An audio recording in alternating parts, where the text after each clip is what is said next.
like and subscribe. Serious women who gave the creep a chance. How did it go? I ignored my gut feeling about him, overlooked his strange tendencies, and tried to give him the benefit of the doubt. We were together for almost 2 years. The entire relationship, he added girls he didn't even know on Snapchat, and would say rather inappropriate things to them.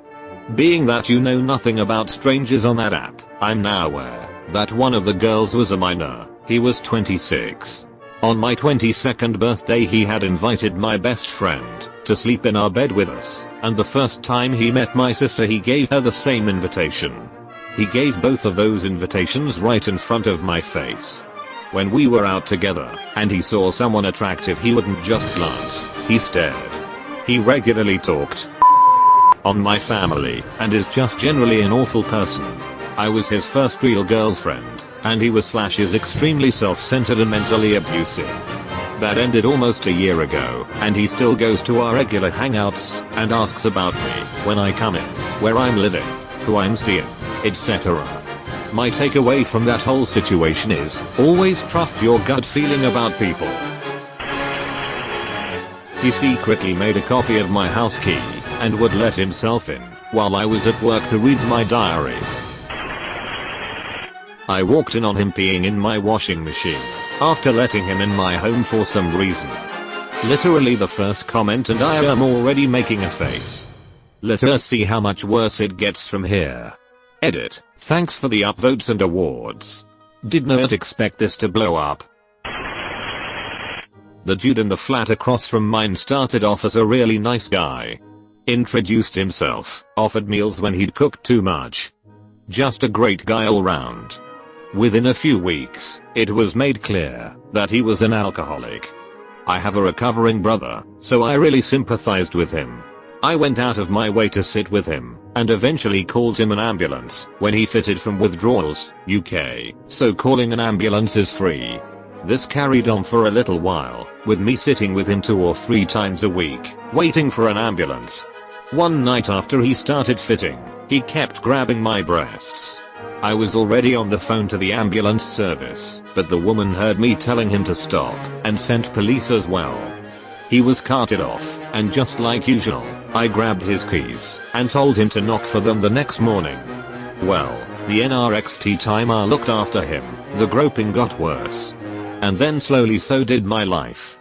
Suddenly I had fires set outside my windows, and mutilated rat corpses left on my doorstep.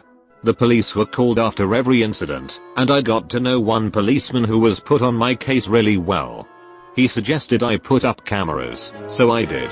There was footage of the neighbor standing outside in the yard at 3 AM, just staring into my window, multiple nights in a row. Terrifying, but not illegal. Well, 2 weeks after that, my neighbor snapped. There were builders in the garden next to ours, and they apparently woke him up at 4 PM. He ran out with a kitchen knife, and stabbed 2 of the builders and the neighbor's dog. Everyone survived. He also slashed a whole bunch of tires on our street. When the police came to search the dude's flat, my policeman friend told me, off the books, that the neighbor had been faking being an alcoholic the entire time. He'd get in the ambulance, ride to the hospital, and then check himself out and walk home. Also, they found half a dozen decomposing rats in his bathtub. They'd been mutilated. They later found a bloody hammer under his bed. You'd think him being arrested would be the end of it, but no. He put my name, picture, address, and telephone number on a prostitution site. I had men aggressively hounding me for sex multiple times an hour for 2 entire weeks, before I just cut all ties and fled the city. Last I heard, he was in jail for the GBH, but that was a few years ago now. Yeah. Never gonna make the same mistake again. There was a guy that came into my work restaurant a few times a week for lunch. He did this for a little over a month, so he became a regular. He had asked me out every time I brought his bill. He always asked in a light-hearted way, and never seemed upset or anything when I turned him down. I assumed that after the first few asks, he maybe thought of it as more of an inside joke at that point. Like he was just asking now, to make light of the previous rejections and to make it less awkward or something. He always gave me weird vibes, but seemed nice enough, so I thought I might have just been making assumptions because of his appearance and wasn't being fair. One time that he asked, I decided randomly to agree and give him a shot. Asterisk why not asterisk I thought. He was always super kind, and I had gotten rather used to the awkwardness I felt being around him. He seemed so excited, and I asked him to leave his number on the receipt and I would call/text him when I wasn't busy to set something up. So it wasn't really much of a joke to keep asking me out. I mostly figured that though tbh. A few days later I hadn't texted him yet to set anything up, or even give him my number, and I get a text only a few minimum after walking into my house after I got home from work. It said, hey. It's asterisk asterisk asterisk from asterisk asterisk asterisk asterisk asterisk asterisk. I know it's a long shot, but I'm free tonight and bored, wanna hang out? If you're free, that is. I asked him how he got my number. He said I gave it to him the night I agreed. I absolutely know I didn't. I got really creeped out, but decided not to confront him about it, and just play like I'm Redditis, and believed that I must have done that. I just didn't remember, because it was busy. I told him that I wasn't free to hang out that night, that I was going to be working later to help cover a shift, and then would be pretty pooped by the time I was off. I only ever saw him come in for lunch, not ever dinner shifts. A few minutes passed before he responded. He said, why are you lying to me? I just responded with what? Lol. He said, I know you are home. If you didn't want to hang out tonight you could have just said so. Alarm bells rang in my head. I thought, asterisk THERE apostrophe S, no way he's outside my house.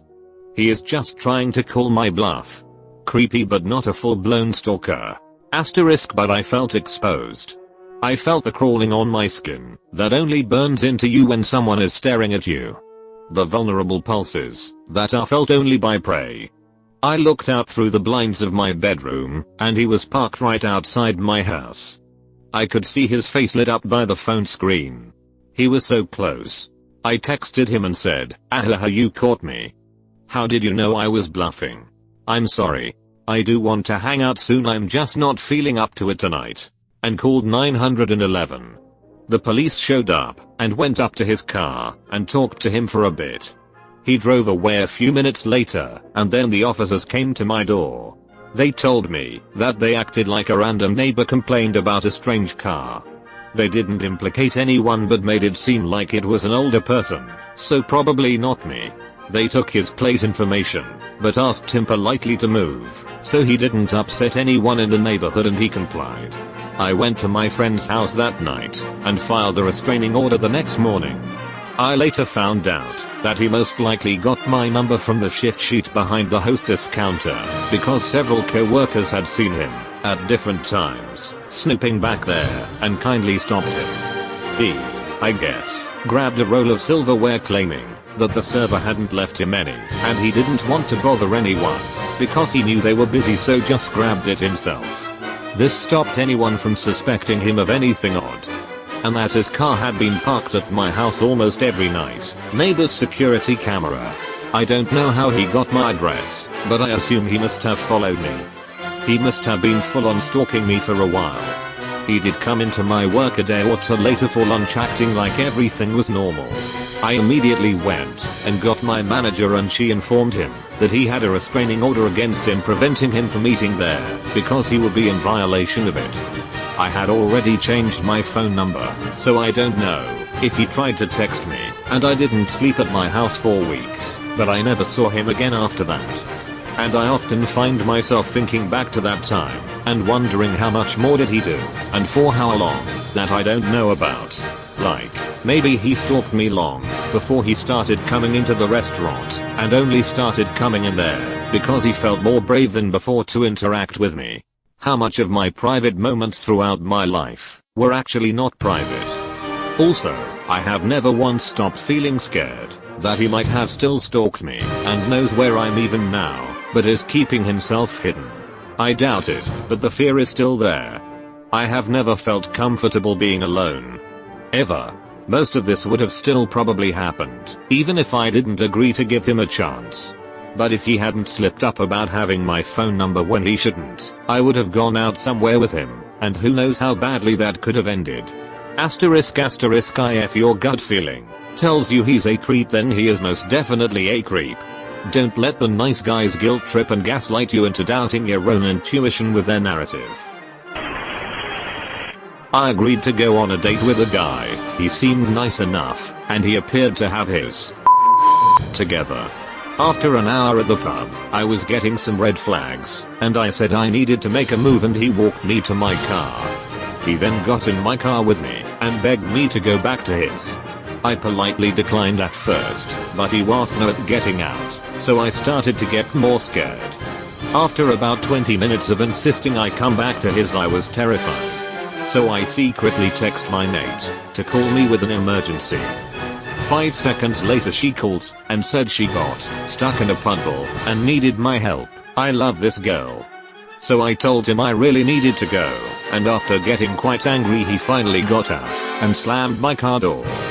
Unfortunately I went on another date a year later with a different guy, and again he got in my car and tried to kiss me.